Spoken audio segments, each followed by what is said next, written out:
Hello everyone, welcome back to another episode of your UFC Hot Takes. As always, if you want to be in these videos in the future, go to my community tab and find that designated post. Leave a comment underneath that and you will most likely be in that following video. Also, if you want to ensure a spot in these weekly hot take videos, go over to my Twitter and leave a comment underneath that post and you will for sure be in the next video. My Twitter or X is linked down in the description, so go check that out. Add Kendall with a 1, KYND1E. And yeah, let's not waste any more time and let's dive into your UFC hot takes. The lightweight division's golden age was from 2008 to 2016. Lightweight has felt very stale and stagnant even to this day. And I'm not gonna lie here, I definitely kind of agree. Lightweight has felt very stale for a little bit now, kind of since McGregor left and everybody's been fighting for that belt. It's felt like that the division has kind of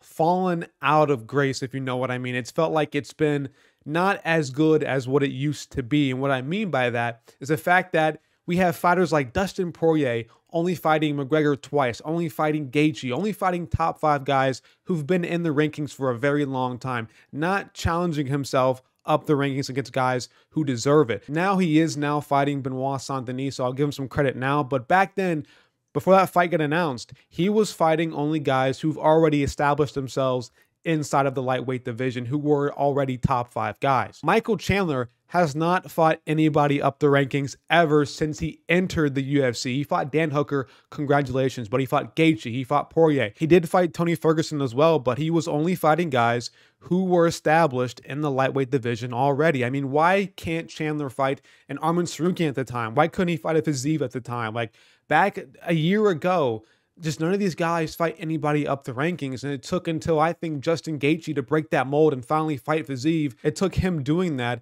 for the lightweight division to finally move on and kind of have these new guys actually make it into the top 5. But I definitely agree, during Conor McGregor's era and kind of before that, lightweight was peak UFC time. And since then, the lightweight division has kind of fallen off. But, you know, Oliveira kind of brought back that inspiration. He did kind of give us a good little insight of what lightweight used to be. But without Oliveira as champion, it does feel kind of stale. I do like Islam, though. Like, he is still a good champion, in my opinion, if he fights more often. But overall, I don't think lightweight is the best division in the UFC like how it used to be claimed back in the day. We will never see another simultaneous champion again. Now, never say never. I think somewhere down the line, we're going to see another double champion, but I think nowadays, man, with the way the UFC has been improving and having these up-and-comers actually look like good up-and-comers, I don't know if we're going to see a double champion anytime soon. I think it's too difficult now. I think when McGregor came through, when Cormier came through,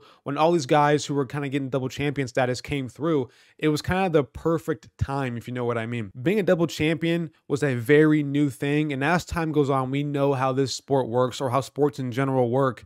As time goes on, the new generation always comes in better than the last generation. So that kind of makes things more difficult when you have a bigger pool of more competitive fighters inside the UFC. So I think if we're going to see a double champion ever again in the UFC, it's going to have to be under a really rare circumstance now. Because let's be honest here, the only reason Conor was double champion was because his name value alone. Did he really deserve to fight Eddie Alvarez for that lightweight belt? He didn't really. He had no title defenses at the time. So the only way I see an actual double champion happening again is if they have that name power, that star power to convince the UFC that they deserve a shot early into their title reign, or maybe the division is weak and they can move up to another division that is also kind of weak, kind of how Henry Cejudo did it. Maybe by some circumstance, there's a vacant belt up a weight class for a champion, so they move up and get that belt, but I don't really see it happening in a natural way that we all expect it. And if I'm being totally honest,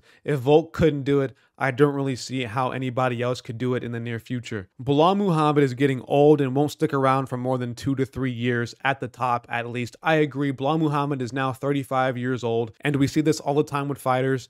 Once they hit 35 and up, man, that decline just hits like a tidal wave, and these guys don't really stick around for too much longer, or if they do, they're kind of out the rankings or showing signs of aging. Now, there are outliers in this, and I think that mostly resides in the heavyweight and light heavyweight division, like Jan Blachowicz and Jon Jones and whoever you want to name at the top of light heavyweight and heavyweight, who are kind of older now. Glover Teixeira is a big one, but most of these guys don't stay too competitive at the top of the division once they go past 35 years old. Look at Kamaru Usman, is a really big example. Hit 36, looks slow. The aging starting to take effect now.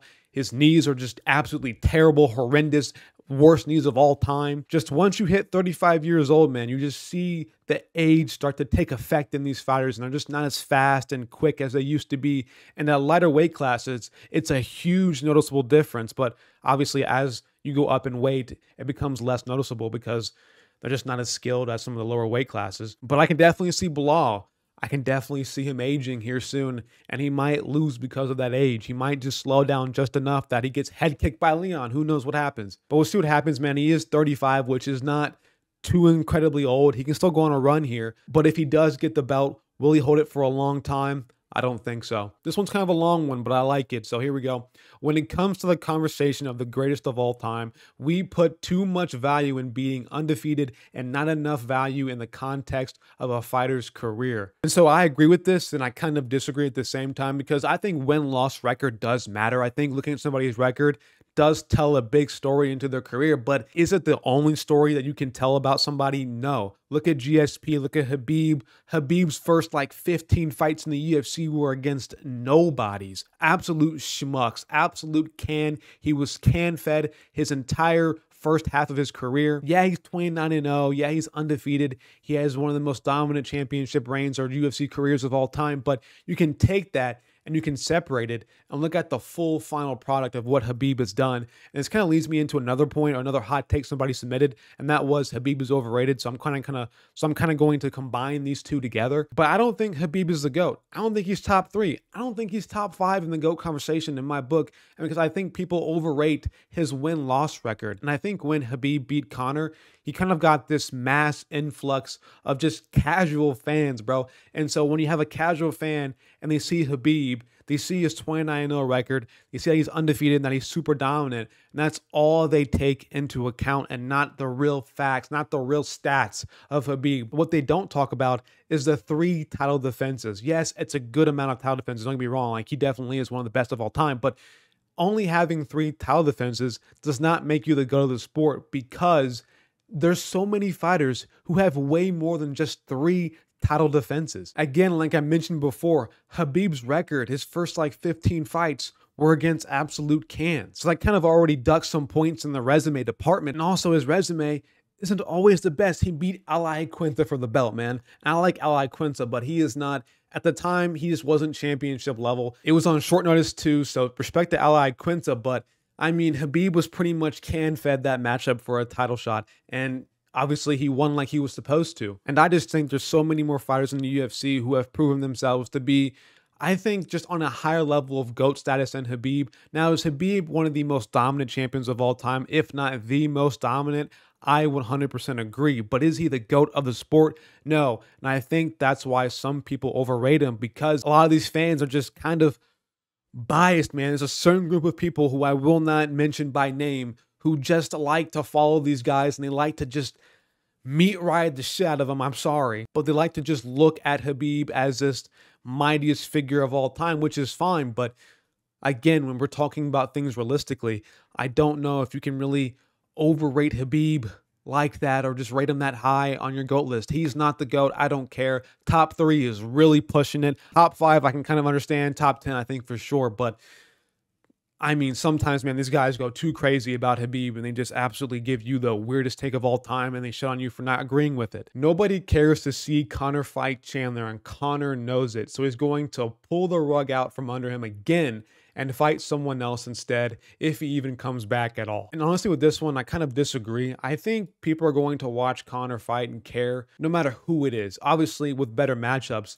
it's going to be a more hyped up fight. Like, obviously, if Conor fought Gaethje, that'd be a way bigger matchup than Chandler. The Poirier rematch, probably not. I think that would be more on a similar level with Chandler in terms of just hype for it. But I just think in general, I don't think anybody really, like me personally, I don't care who Conor fights. I just want to see him fight, if you know what I mean. The sooner Conor gets back into the octagon, the better it is for us fans. And I just can't wait to get him back. And I think that's kind of where everybody is at this point. I think people are just kind of like, dude, come back. When are you coming back? Please fight somebody. We need a good pay-per-view again. And with you on it, they'll stack the card. And when it comes to Chandler, I just don't know if the UFC is willing to fuck over Chandler that bad. At this point, I think Chandler has been waiting over a year to fight Conor at this point. He did Tough. He did a whole fucking season television show for forever. How long, I don't know, but he did it for a very long time. Tough was probably not an easy thing for him to do. He took time out of his life, time out of his family to go do Tough with Conor. And I just don't know if the UFC is willing to say, hey, you know what, Chandler? Conor doesn't want it, so you're not going to get it. So